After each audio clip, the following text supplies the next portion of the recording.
mereka tuh sepertinya nggak kapok ya. Kepala daerah tuh nggak kapok misalnya main-main di pengadaan barang dan jasa. Walaupun sebelumnya mungkin ada ratusan kepala daerah yang kena kasus yang sama, tapi mereka menganggap sebuah kesialan. Yang juga memperhatikan kan kejadiannya ini paling nggak di dua ini di bulan puasa. Semakin muda kok semakin tidak berwibawa, semakin muda kok bukan sebagai contoh buat masyarakatnya gitu. Sebetulnya nggak perlu kepintaran yang terlalu berlebihan ya untuk tahu bahwa di daerah banyak korupsi karena polanya kan tradisional tadi itu. Beda kalau umpamanya gejala korupsi atau praktek korupsi itu dilakukan pada tingkat pusat dengan magnitude yang angka triliunan, itu kayak organized crime canggih yang harus ditelusuri dan nggak pernah nyampe di sana kan KPK gitu kan. Nah makanya yang paling gampang di daerah gitu karena prakteknya tradisional, mudah diduga dan hampir bisa dipastikan yang ketangkep itu nasibnya sial aja.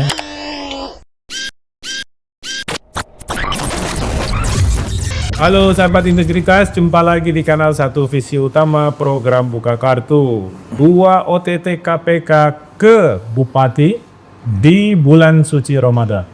Itu tema kita hari ini.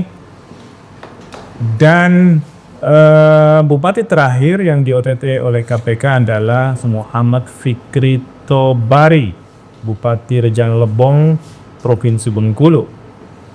Dia disangka meminta prosentase uang proyek dari Dinas PUPR di sana sekitar 10 hingga 15% untuk keseluruhan dana pembangunan yang mencapai 91 miliar rupiah per tahun. Nah, untuk membahas soal ini kita akan berdiskusi dengan dua narasumber yang pasti heboh. Pertama Bung Emerson Junto. Siap. Dari Visi Integritas, dan yang kedua Buya Tafna. Dari mana Buya? Pengamat aja, Pengamat. amatiran. Nah, tapi nggak lemes kan? Saya ke Bung Eson dulu ya. Ya. Bung Eson, ini kok tradisinya polanya sama ya? Antara satu kepala daerah dengan kepala daerah yang lain. Jadi KPK-nya juga gampang nangkap. Kok nggak berubah, nggak terlalu banyak berubah pola korupsi yang dilakukan. Jadi KPK juga nggak belajar kan hal baru gitu. Karena kayak gitu lagi. Gimana Bung Eson? Ya memang ini kan apa ya, kita sebutnya nih korupsi tradisional ya. Pengadaan barang dan jasa itu gampang bener gitu. Jadi ada proyek-proyek pengadaan barang jasa, tinggal lihat nih apa sih namanya, speknya, kemudian mahal atau enggak mahal, kemudian yang kedua nih ada kickback atau tidak kickback, gratifikasi atau tidak gratifikasi, kemudian ada yang aneh nggak di dalam proses pengadaan barang dan jasa gitu ya. Nah kalau bicara soal korupsi kepala daerah kan paling nggak mereka melakukan 4 hal tuh. Pertama biasanya korupsi kepala daerah itu adalah pengadaan barang dan jasa. Kedua jual beli jabatan. Yang ketiga itu soal perizinan. Yang keempat itu soal penyalahgunaan anggaran APBD gitu ya, yang biasanya juga mereka lakukan. Tapi yang paling banyak ditangani oleh KPK mayoritas itu pengadaan barang dan jasa. Iya betul. Itu sebenarnya nggak sulit-sulit banget gitu. Nah jadi prosesnya begitu. Nah saya mereka tuh sepertinya nggak kapok ya. Kepala daerah tuh nggak kapok misalnya main-main di pengadaan barang dan jasa gitu ya. Walaupun sebelumnya mungkin ada ratusan kepala daerah yang kena kasus yang sama, tapi mereka menganggap ya mungkin sial ya, sebuah kesialan gitu ya. Nah ini yang juga memperhatikan kan kejadiannya ini paling nggak di dua ini di bulan puasa, di bulan Ramadan ya. Jadi kejadian ini juga mungkin kalau kepala daerah dulu ada namanya Ade Yasin, Bupati Bogor yang juga kena di kasus di bulan Ramadan juga. Mekarta ya? Ini katanya soal pengembang di bukan Mekarta Bekasi kalau nggak salah. Oh iya Pak. Nah ini di Bogor ya? Di Bogor waktu itu. Oh alih fungsi lahan waktu itu ya. Nah ini kan menunjukkan kombinasi mereka butuh. Ada juga satu isu lagi soal jangan-jangan memang ada kebutuhan soal pemberian THR atau bagi-bagi THR deh Pak, buat kepentingan mereka pribadi atau juga kader-kader partai politik mereka tuh. Iya. Jadi mungkin Ramadan ini jadi stimulus atau semangat memberikan THR ini memberikan stimulus mereka untuk cepat-cepat misalnya mendapatkan keuangan dari cara-cara yang nggak halal ini. Iya, karena memang alasannya kan ini untuk THR ya. Iya, betul. Dan jumlah yang disita oleh KPK itu mencapai 980 juta. Ini dari beberapa vendor saja. Iya. Dan ini pun belum pembayaran 100% ya, masih bertahap sih sebenarnya Buyan. Nah, Bung Eson yang menunjukkan kepala daerah ini, Muhammad Fikri Tobari ini masih sangat muda. Nah, ya usianya kelahiran tahun 81 ya, sebagai bupati kan masih muda. Iya. Kemudian juga ternyata baru sekali menjabat. Baru dilantik 2025 kemarin, 2026 kena OTT. Siap betul gitu. Yang Bekasi juga kan yang anak muda itu. Iya, Bekasi anak muda. Nah, Juga sama gitu ya. Ini gimana Bung Eson, anak muda jadi kepala daerah, kemudian ternyata kena OTT tapi. jadi kesimpulannya begini, korupsi itu tidak kenal usia. Mau muda tua, partai ini, partai itu. Jadi ketika konstelasi itu hanya di proses pilkadanya aja gitu. Tapi ketika ada dia menjabat, apapun warna partainya, berapapun usianya, mereka juga punya kesempatan disikat gitu. Ada kesempatan korupsi, mereka akan lakukan itu. Nah ini yang sekali lagi kan kita berharap anak muda itu sebenarnya punya pemikiran yang cukup bagus ya.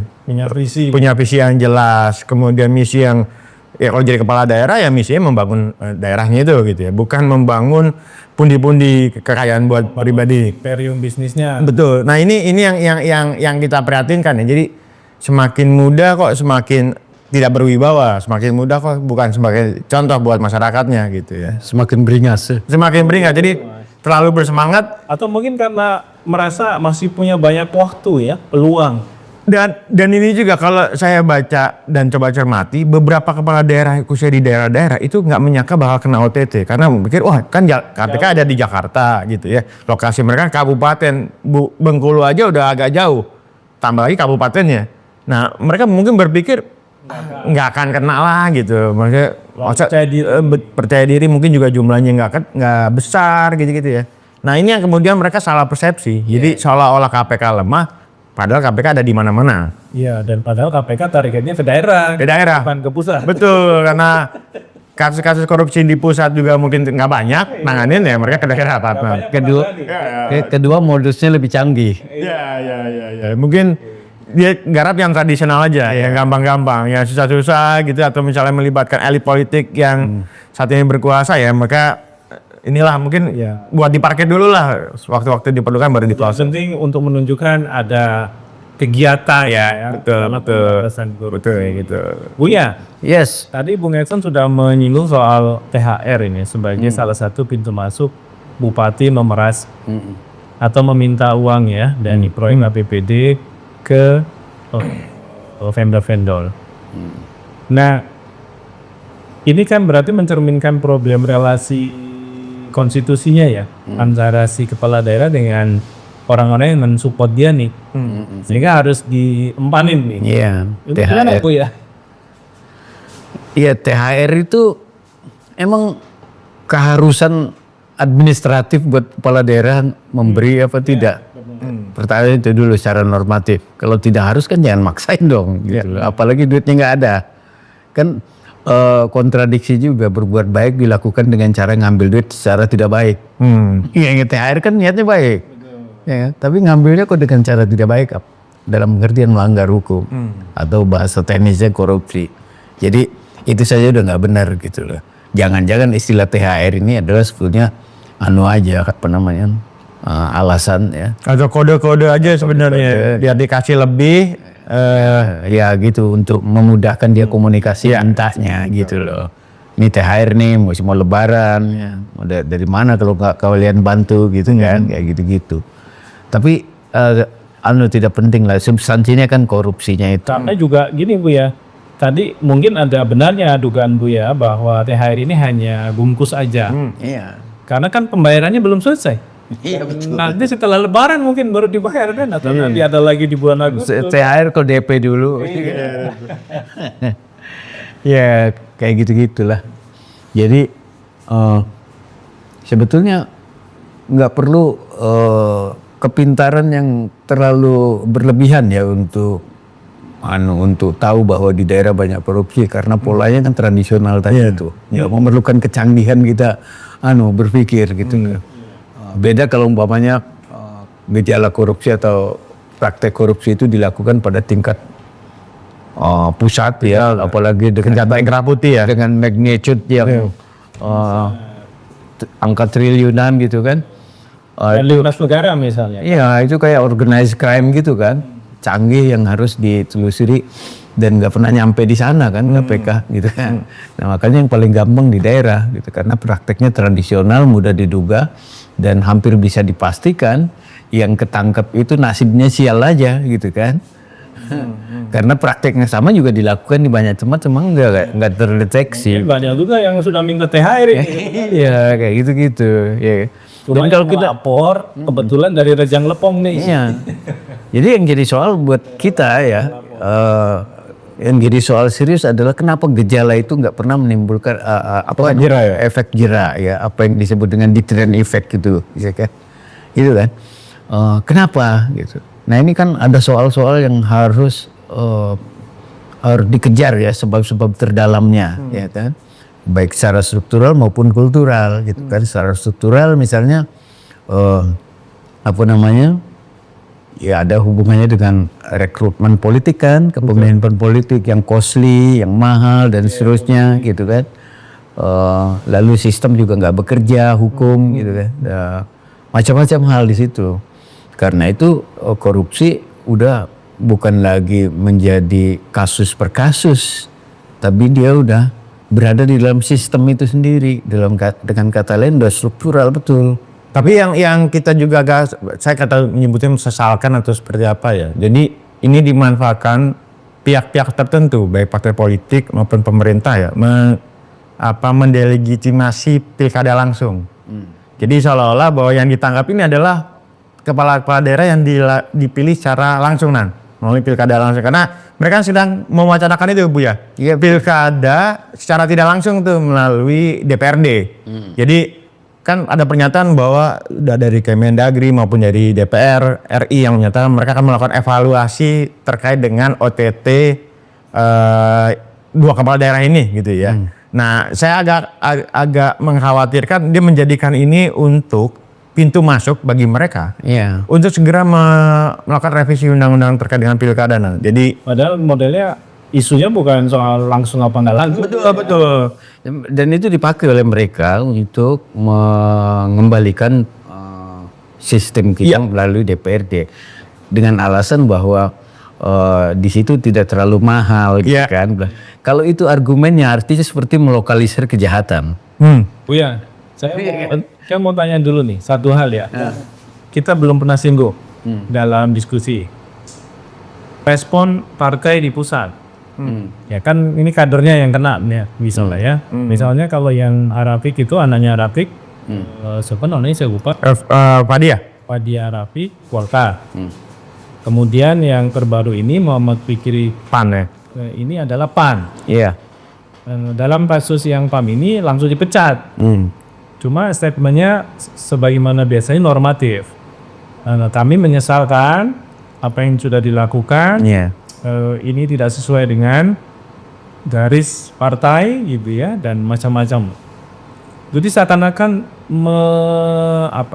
membuat jarak dengan masalah yang terjadi di lapangan. Iya sederhana aja, partai institusi dia tidak mau ambil tanggung jawab terhadap kejahatan sebutlah kayak gitu. Dia mau uangnya Bu ya, mau uangnya tapi nggak mau tanggung jawabnya. Iya, dia buang badan loh soal-soal kayak gitu, ya kan. Nanti di belakang nanti diopeni lagi gitu kan. Nah itu maksud saya logiknya menjadi nggak ketemu ketika mereka buang badan dengan persoalan yang melibatkan kadernya, tapi pada saat yang sama mereka mendorong perubahan regulasi untuk mengubah sistem pemilihan kepala daerah gitu. Iya. Iya ini jadi presiden ya, atau jadi alasan mereka untuk mereview lagi ya dan ingin kembali pemilihan melalui DPRD ya kan, bla bla bla lah, dengan alasan mahal, tidak menimbulkan konflik horizontal karena persoalan dilokalisir hanya di tempurung situ parlemen gitu kan.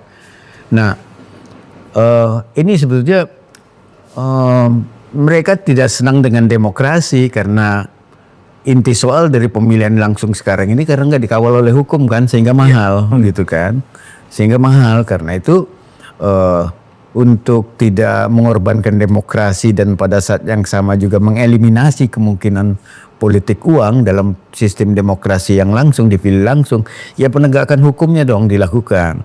Gitu loh. Itu yang absen. Itu yang Ya, absen. itu yang juga menarik ketika kita kaitkan dengan tren vonis ICW, Bi, ya. Rata-rata tren vonis IC, termasuk juga kepala daerah rata-rata di bawah 3 tahunan. 3 tahun belum ada remisi, pembebasan bersyarat. Artinya apa? Tadi ini di luar konteks yang dia mahal, ada yang harus juga dicermati adalah kenapa misalnya kepala daerah itu nggak jerah-jerah gitu ya, nggak kapok gitu ya, ketika ada praktek-praktek korupsi sebelumnya, karena dia lihat paling cuma hukumannya 1 tahun, 2 tahun, nggak nyampe 3 tahun gitu ya. Jadi Yang bisa menjabat lagi Mas. Ya, ide terakhir Jimli ini menarik ya, walaupun ini baru gagasan dia. Jadi sebaiknya itu KPU selain melakukan pelaksana pemilihan umum sekaligus dia melakukan fungsi pengadilan. Gitu loh. di pilar keempat ya kalau ini bilang. Jadi bukan KPP. Bukan. Jadi dia yang punya hak untuk menentukan ini pemilihan sah apa enggak. Oke, bukan ke pengadilan. Bukan ke pengadilan. Iya ya.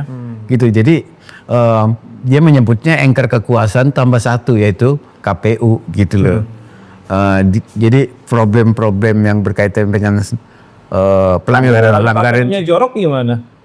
Nah itu. ya itu sih Kesalahan itu sangat lain. itu salah ya. Masalahnya dilokalisir di situ ya. Iya ya. Nggak nyebar kemana-mana. Jadi dia ingin mengatakan bahwa ya pemilihan yang bersifat langsung ini tetap harus dikawal ya, dan garansinya adalah penegakan hukum. Kira-kira kayak gitu loh. Agar orang yang melakukan praktek money politik atau mobilisasi dengan cara-cara kekerasan dan seterusnya itu bisa dieliminasi pada tingkat proses. Gitu loh. Ini kan bagian dari mekanisme kita untuk menemukan pemimpin yang baik, ya, tidak punya uang tapi punya peluang untuk dipilih. Kalau sekarang ini sehebat apapun Anda, ya, Anda cukup pintar, punya integritas dan seterusnya, tapi Anda nggak bisa menjangkau pelosok-pelosok daerah karena minus biaya, ya, tidak bisa memberi apa-apa yang bisa disantap langsung oleh mereka, gitu kan? Anda akan kalah karena apa? Rakyat di tingkat bawah, ya, itu udah gak mikirin politik. Mereka diajari untuk berpikir pragmatis oleh para elit. Iya, kan yang berkepentingan untuk jadi kepala daerah adalah calon, bukan warga. Ya. Gitu kan? Udahlah, dia tukar saja. Yang harus dibalik ya. Itu. Buya, ini agak sedikit bergeser ke sesuatu yang lebih apa ya, spiritual. Oh, apa itu? Kan 2 kepala daerah yang joget di bulan suci Ramadan ini dua-duanya backgroundnya agamanya Islam. Ya, ada Fadia Arafik di Pekalongan dan yang terbaru Muhammad Fikri di Rejang Lebok. Nah, biasanya para kepala daerah ini kalau lagi bulan suci Ramadan mereka juga melakukan kegiatan-kegiatan seperti tarawih keliling atau Buka puasa bersama.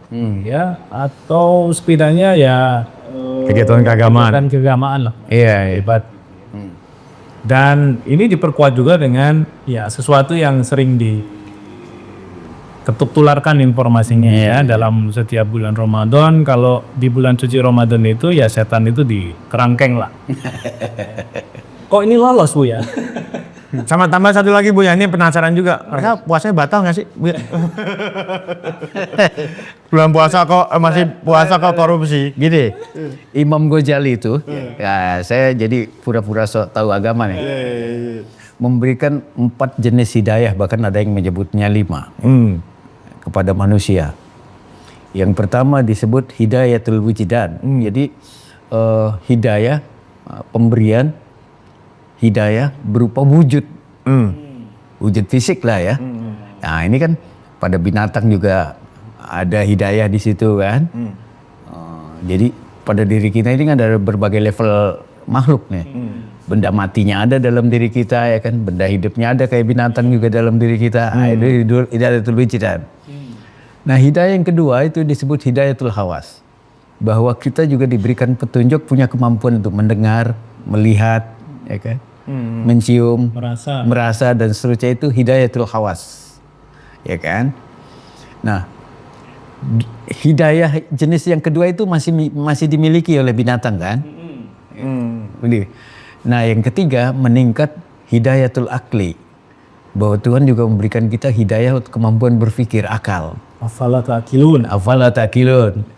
Yang terakhir yang keempat hidayatul din.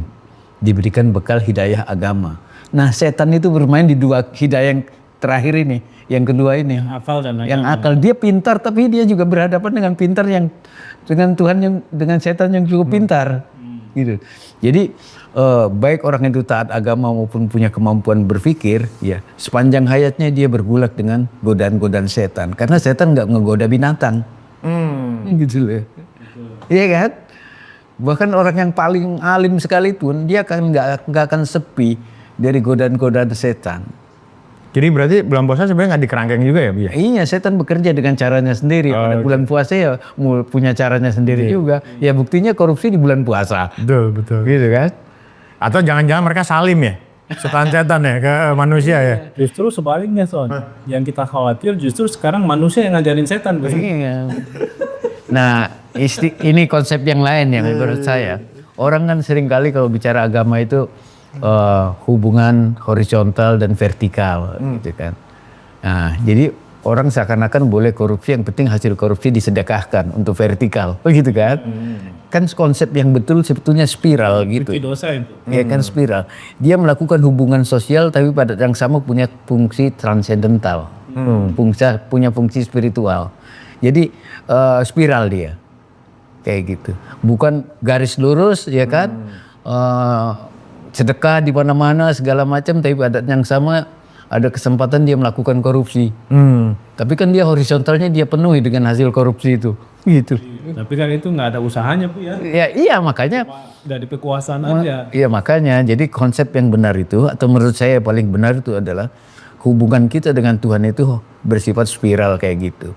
Kelihatannya kita melakukan hubungan antar manusia, tapi pada yang sama dia punya motif ilahiyah, punya motif keagamaan, spiritual, gitu loh. Tapi pada yang sama juga bisa terjatuh lagi. Jangan-jangan ini sebenarnya kegagalan Red kemarin ya, kepala daerah ya. Pertama aspek pencegahan korupsi, pemahaman korupsi nggak jalan. Kemudian yang kedua tadi tuh isi soal virtualnya nggak dikasih juga. Seandainya Buya ikut mungkin nggak ada kejadian kayak gitu ya. Mungkin waktu itu bukan spiritual, tapi spiritus. Ya kan, dan korupsi itu ya, ya betul kata orang kan. Awalnya dia bukan orang baik-baik saja, tapi begitu peluangnya terbuka dan ada bisa dilakukan, ya kan? Kan godaan itu muncul, gitu loh. Ya. Apa susahnya untuk tidak korupsi? Tapi Bu ya, uang di tangan, kekuasaan di tangan. tapi kasus yang Rejang Lembong ini yang menyedihkan ya, iya ya. Kan data yang disampaikan oleh media itu menyebutkan anggaran untuk PUPR-nya di sana. PUPR ini kan untuk infrastruktur macam ya. Itu hanya 91 miliar per tahun. Nah kalau sudah dipotong 10-15%, itu tinggal 78 miliar. Iya. Nah setahun bisa bangun apa kalau levelnya kabupaten? Itu juga yang terjadi kenapa jalanan gampang sekali rusak, bangunan infrastruktur yang dibangun beberapa bulan udah rusak. Karena kan Ada elemen yang dititipkan. kalau umpamanya ketebalan 30 cm misalnya 30 cm, ya kan? Diambil sekitar 7 cm kali sekian ribu kilo. Ya kan? Sebab kalau nggak dia lakukan itu nggak untung. Iya, Anunya perusahaannya. Yang nggak bisa bayar 15% tadi. Iya, 15% kan udah diambil dulu. Makanya. Gitu loh. Kayak gitu. Jadi dia harus menggunakan modal setelah disunat 15%. Iya, karena kan dia harus untung. Namanya juga usaha. Nah ini dia menjadi sangat sistemik kan, karena ini berlangsung secara kultural mendukung, secara struktural juga ada jalannya. Iya, dan Bung Eson biasanya kalau sudah seperti ini kan yang terlibat staf khusus, ya, orang kepercayaan, tim ses. tim ses ya, dan juga kepala dinas nih. Betul. Jadi seakan-akan kepala dinas itu nggak bisa mengatakan tidak gitu. Ketika ada request tertentu dari kepala daerahnya, tapi lebih memilih untuk mengikuti, melayani. Kan kalau kita yang tadi ya diberikan apa tadi kemampuan akal gitu ya, berpikir kan lebih baik saya nggak dapat pekerjaan jadi kepala dinas, tapi saya aman. nggak was-was nanti tiba-tiba kena OTT KPK kan gitu. Ya, Tapi ini rata-rata kan mengikuti saja. pilihannya cuma satu, ikut atau mundur atau dipecat kan, cuma itu doang. Nah, kebanyakan kepala dinas tuh manut apa yang dikatakan oleh kepala daerah kan, ini gak arahan dan sebagainya, meskipun arahannya juga arahan nggak benar gitu. Jadi sebenarnya kalau kepala dinasnya berintegritas, dia harusnya bisa menolak atau paling nggak dia mundur, atau kalaupun ngeyel ya mungkin dia akan dipecat. Tapi yang dilakukan terjadi seperti itu. Di luar itu kita masih ingat yang dilakukan juga kepala daerah adalah dia juga kayak lelang jabatanan. Lelang jabatan dalam artian negatif, kayak jual beli jabatan ya. Jadi kalau kepala dinasnya ini nggak perform dalam artian nggak mengikuti kemauannya bupati, kepala daerah, dia akan ganti. Nah untuk masuk ke posisi yang baru, ya ada tawaran lo pertama berani bayar berapa? Ada ongkosnya. Ada ongkos yang kemudian yang kedua ketika lo menjabat lo juga harus bisa berkontribusi berapa banyak buat bupatinya atau kepala daerahnya. Nah ini yang terjadi seperti itu. Praktek-praktek yang tanda kutip nggak benar itu terjadi sebenarnya merata di banyak tempat ya. Jadi mereka mencari-cari dana-dana non budgeter tuh dengan segala cara tadi. Ada yang lewat pengadaan barang dan jasa, ada yang jual beli jabatan. Iya, ada juga yang motifnya itu politik ya. Dia direposisi karena dianggap tidak loyal. Betul. Gitu. Waktu zaman pilkada tidak banyak membantu, misalnya kayak gitu-gitu. Iya. Khususnya buat incumbent ya? Iya, buat incumbent.